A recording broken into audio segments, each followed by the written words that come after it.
kadib markii ay wasaaradda awqaafta iyo arrimaha diinta xukuumadda federaalka Soomaaliya la tashiyo badan oo joogto ah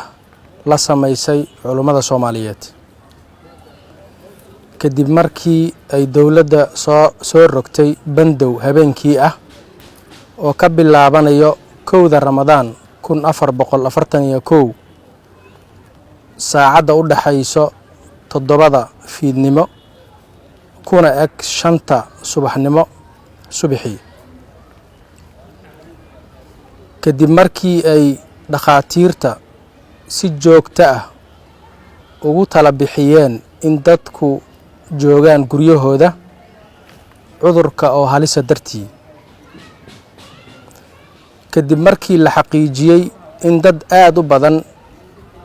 ay xanuunsan yihiin loona badinayo inuu cudurka safmareenka sabab u yahay kadib markii la ogaaday in dhimashadii maalmahan aad u sii badanayso kadib markay diinta islaamka adkaysay ahmiyadda ay leedahay ilaalinta nafta xifdul nafs kadib markii maanta oo ay taariikhdu tahay 1 Ramadaan 1441 kuna beegan 24 Abriil 2020 kulan isugu yimaadeen mas'uuliyiinta wasaaradda iyo culimada islana gorfeeyeen xaaladda cudurka iyo sida muxuu ahaayay laga yeeli lahaa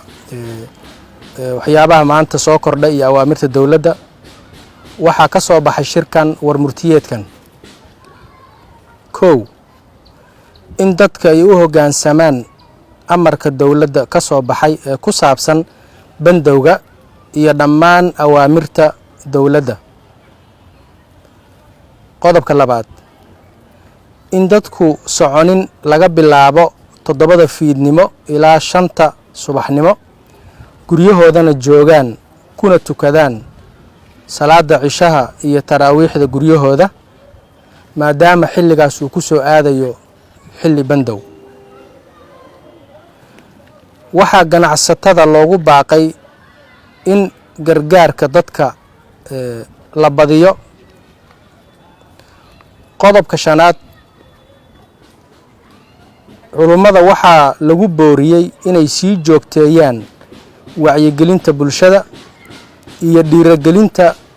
taakulaynta dadka danyarta ah in ramadaanka la badiyo ducada iyo quraan akhriska allana loo noqdo allah subhanahu wa ta'ala wuxuu leeyahay watuubu ila allahi jamiican ayyuhal mu'minuuna la'allakum tuflixuun allah naga aqbal cibaadada ummadana ka badbaadiyo cudurka safmareenka ee COVID-19 iyo dib walba oo wadanka haysto wabillahi tawfiiq